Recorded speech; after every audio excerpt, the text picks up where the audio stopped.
अस्सलामु अलैकुम। वालेकुम अस्सलाम। सुबह बखैर दोस्तों। मैं सोकर उठा हूँ। मैं ताज़ा ताज़ा हूँ। शाबाश।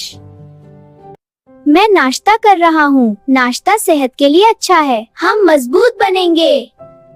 मैं स्कूल जा रहा हूँ। मुझे स्कूल पसंद है। हम वहाँ सीखते हैं। ये हमारे उस्ताद हैं। हम उस्ताद की बात सुनते हैं। हम अच्छे बच्चे हैं।